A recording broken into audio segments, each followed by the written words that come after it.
Alrighty guys, Greg Summers here again. Today's video wanted to talk about my HSGI Battle Belt setup and how I came to kind of where it is now. So my goal in getting this or whatnot, I wanted some type of platformer setup to where I could have a couple rifle mags, a couple pistol mags, maybe a knife, medical, kind of all the essentials that you would need in the event of something happening real quick, such as like a home burglary, where I've got to put on something real quick and go take care of business. So the first started out with a tag, I think it was a Gladiator chest rig in the first rifle class that I took, and that thing was a piece of crap. It was designed poorly. The materials were they were okay, but I just didn't really like the way it was designed. Magazines were flopping everywhere. But one of the things I learned from that first class is I saw the instructors had these belts on, and so I started looking into what those were all about. So through some research or whatnot, I decided to pick up an HSGI Battle Belt. So guys, a couple reasons why I picked up this belt is, one, HSGI is a well-known manufacturer that make good stuff. Two, they have actually on the inside of the belt, it's lined with a neoprene rubber, and that really does a good job of when you're moving around, it makes sure that the belt stays in place. It's not slipping, sliding around, and where you'll end up with your your pistol over here in front of you at 12 o'clock or the other way around. So it keeps everything in place. And last, it has a stiffener in there. I'll take it off again and show you. And regardless of what brand you get, I definitely recommend that you get some type of stiffener in your belt. And basically what it is, I think it's a piece of plastic that runs around the inside, and it helps the belt keep its shape when you're wearing it. Had a good friend of mine who works at a local gun store, gun store that I go to, and we took a class together. About 2 years ago, and he had a battle belt from a well-known manufacturer, but it was very, very inexpensive, and I would actually call cheap. One of the issues that he had was, and he's a fairly fit guy, but the sides of the battle belt were actually rolling over. It's kind of like, guys, if you've got a little gut, and I've had one, you kind of put on your shorts, your underwear, and that, the elastic waist kind of rolls over. That's kind of what it did. So he took that, and he now runs, I think he runs an HSGI as well. So regardless of what brand you get one with a stiffener. So I bought this belt, and I'll tell you how I had it set up. So nothing's really changed on the left side except one thing. I had a third rifle mag and then another pistol mag with it. And then on the very back, I had a blowout kit. And when I took my first class with this setup, we were shooting from supine, and we were moving from supine, so we were laying on our backs and trying to move and create distance between you and the bad guy.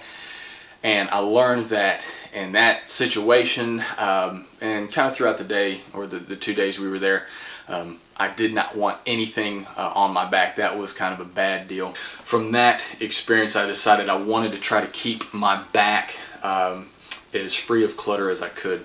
I also realized that I was packing too much heat or too many magazines, so I took one of the magazine pouches out. So the only thing, I might put a blowout kit back on there, but if I do, it will be on the back left.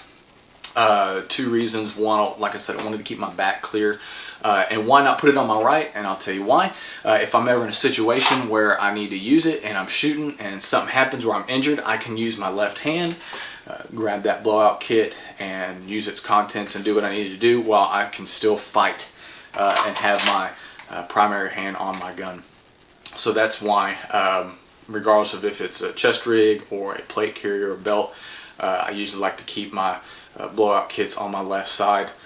So guys, so as I said, I'd removed one magazine pouch. I now run just two double stack Tacos. One of the reasons why I picked the Tacos, don't want to really be an HSGI whore, but I do run both an AR-15 and an M1A, so I wanted the pouches to be able to hold both .308 and .556 magazines, and these also hold you know, AK-47, AK-74, FNFALs, you know, that kind of stuff. So I wanted the magazines to be able to hold whatever gun I was going to shoot.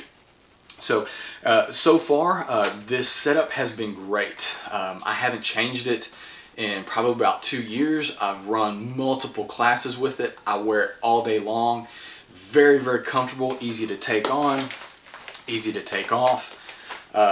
It's just, it's great. Like I said, the only changes I would make to this is maybe put a compact, you know, tear off med pouch back on my my back left, or maybe even downsize a couple mags or so.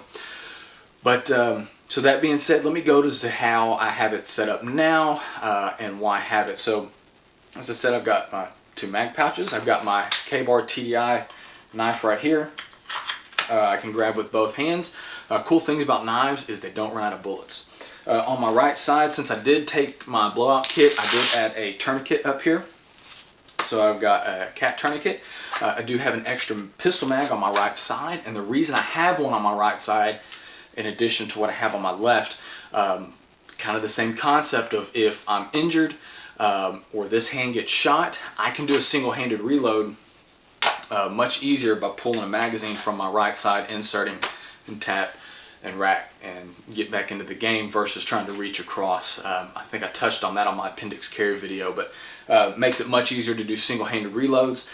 So tourniquet, extra mag, and then my Glock 17 with TLR and some excess big dots. So guys, I wanted to go over a couple mistakes that I personally believe, I mean it's not gospel or anything, but what I personally believe a lot of people make is they take what they have on their chest rig or their plate carrier and they put it on their belt, and you end up looking like the Michelin Man. I've seen some crazy stuff, and I've also, like I said, it's just they cover the entire belt with, you know, if there's some, if I've got space to put something, well, dadgummit, I'm going to put it on there.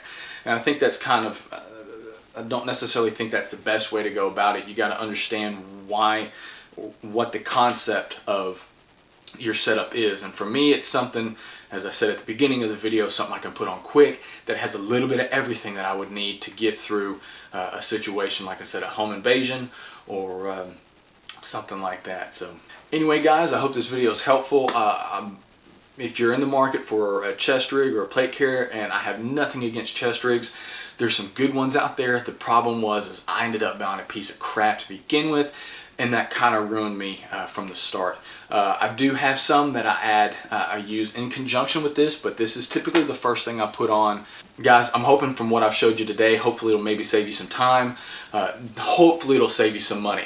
I don't want you to go out and buy a bunch of different crap and put it on there and figure out what works, and then you're left with $200, $300, $400 of useless you know, junk sitting to the side that you can never use. And hopefully this saves you some frustration. If you're looking to buy a battle belt or looking to set one up, please learn from my mistakes. And yours is going to be set up differently. You're going to have a different mindset. You're going to have, you know, you might be a lefty, you might have that disease. Nobody's is set up the same, but you'll find out what works good for you. But I hope you will take what the mistakes that I've made and what I've learned and what works for me, and hopefully use that and come up with your own conclusion and your best setup. So guys, I appreciate you watching the video. If you like it, go ahead and click like down below, subscribe, comments, put them in the comment section, and we'll catch you guys in the next video. Thanks.